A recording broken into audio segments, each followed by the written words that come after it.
You alright? Welcome back to the Primal Subscriber Trail. This is a mountain bike trail in my backyard where each week I build and ride something, then I let you guys vote on what gets built next. The trail is primal because I choose not to use any power tools or metal fasteners like screws, bolts, or nails.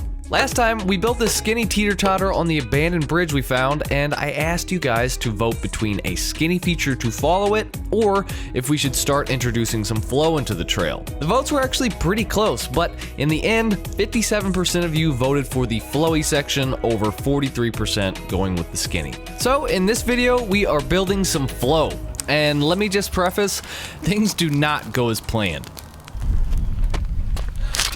Alright, so to start this one off, we need to clear out that big jungle of honeysuckle and thorns behind me so I can get a better visual on that whole area, and then we can plan out where our rollers will go. So yeah, let's get to it.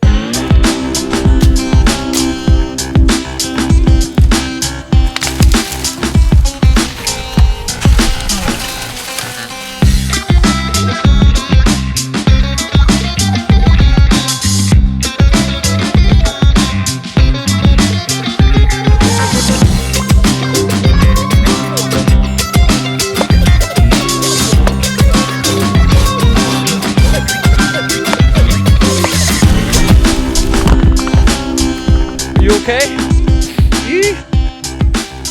Jeez, that was a close one.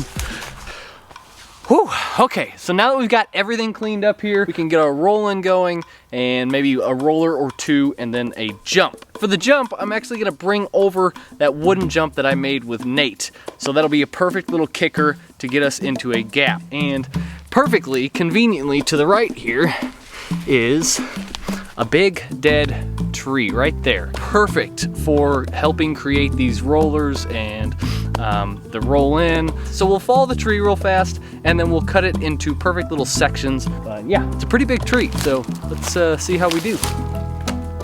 Woo! Ah! Big old spider in the bark, but it's okay. We'll be making a new home for him.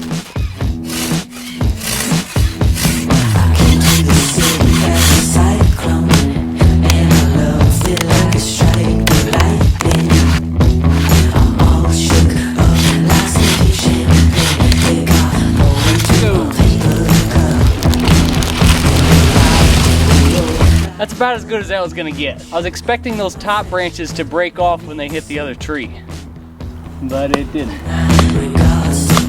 Yeah! Yeah!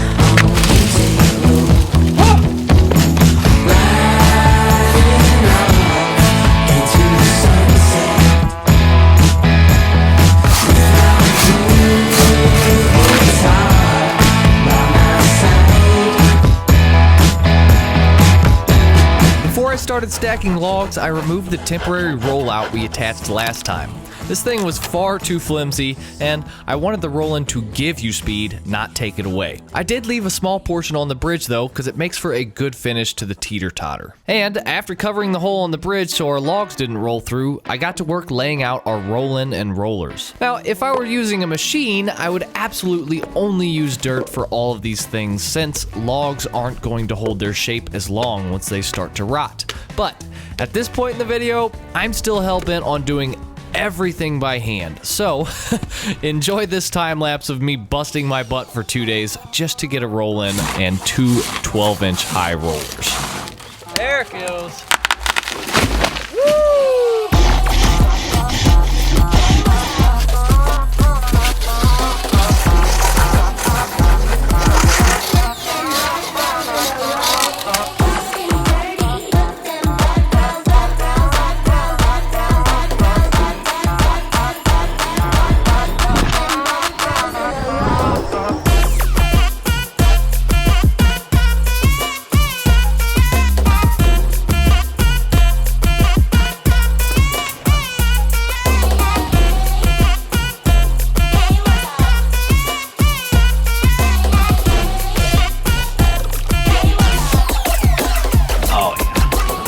the rolling and rollers done, I grabbed my jump and bike from back at the house so I could test everything and figure out how far I could make my landing for our gap jump.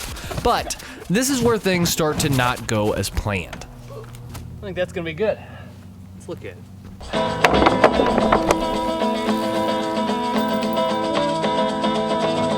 This one is slowing me down.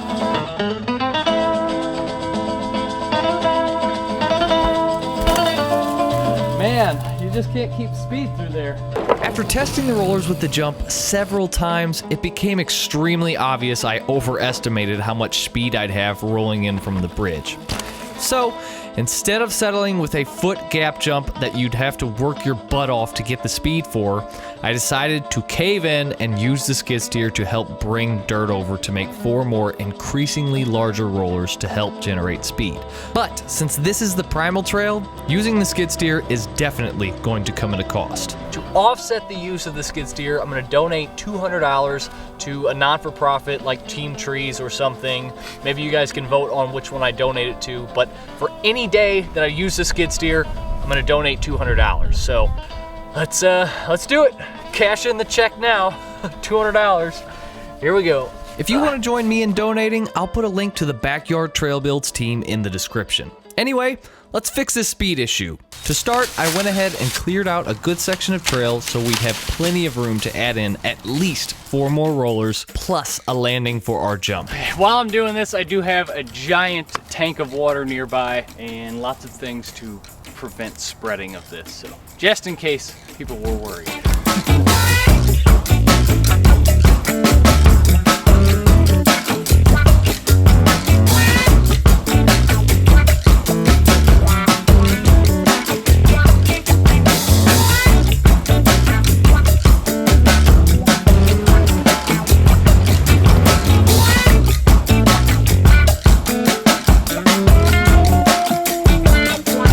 Within just a few hours, I had twice as many rollers that were twice as big and a full-size landing. Plus, we planted 200 trees. And even on top of all that, now I had extra time to do things that would really make the trail stand out. Okay, so I got a new fun idea. I'm gonna make an archway, like a big honeysuckle archway from all the stuff we've been cutting. I think that will look very cool and be a very rad entrance into this trail. Yeah, let's try to make a nature archway thing.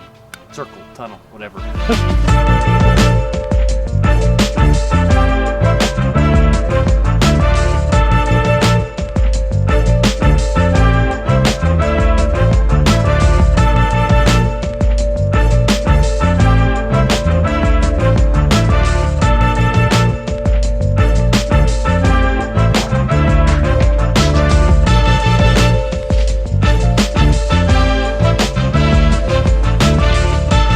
After getting the landing shaped and the stick tunnel completed, there was still 2 more things I wanted to add. The extra piece of flimsy ramp we cut off earlier was the perfect length to go on the bridge as a second line option. This way, you're not forced to ride the skinny every single time you go to ride the trail. All I had to do was make some notches in the board holding the other section down and replace it with the new section added.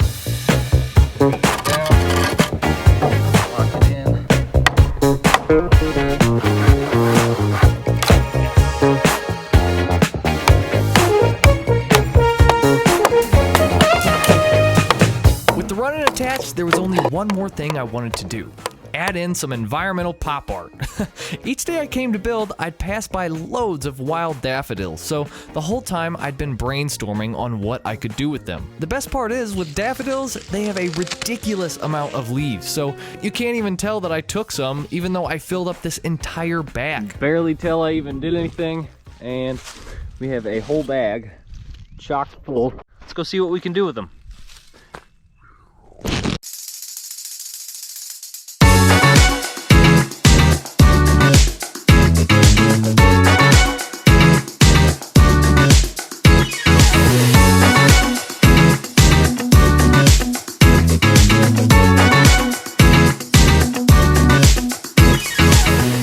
A few flagstones laying around from a wood stove project, so I used those as a run-up to our jump. And after that, our trail was finally ready to be ridden. But first, let me tell you how to get 15% off a bike rack just like this one. U-Haul is a huge supporter of this trail series, so they're giving anyone who watches 15% off their giant selection of bike racks. All you need to do is go to uhaul.com and find yourself an awesome bike rack. Then, at checkout, enter the code BTB in all caps. Now, let's ride this thing and see if we have any speed so you guys can vote on what I build next.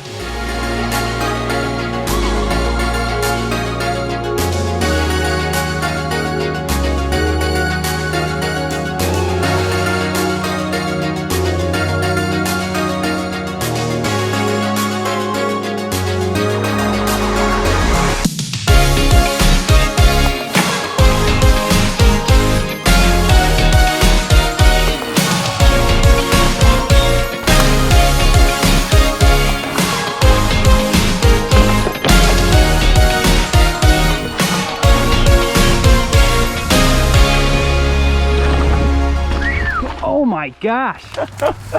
Oh, that is too much fun, man. You just gotta look straight through the circle. You cannot look anywhere on the circle or could be bad news, but that's a blast.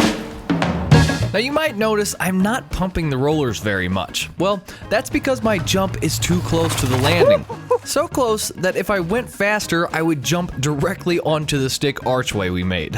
So that means we need to scoot the jump back to make this a more sizable gap jump. But I can't do that because we don't have the next section ready. And I'm currently barreling straight into trees as soon as I land and get through the archway. So I need you guys to decide what comes next. So here are the two options for you guys to vote between. Option 1 is a roller into a flowy jump. For this one, I'll build up a big dirt roller and then we'll build a jump out of a curved cedar tree. This one sounds like a freaking blast to make, especially on theme with not using screws or nails. Now, option 2 is a dirt rhythm section. So we'll add a roller, a gap, another roller or two, and then another gap. This would be a fun way to keep the trail floating through the woods and use as much land as possible. To vote, all you have to do is click the link here or just head on over to backyardtrailbuilds.com/vote. Thank you guys so much for watching. I'm really looking forward to seeing what gets picked for the next build. And I'll see you then. Right in the pot, man.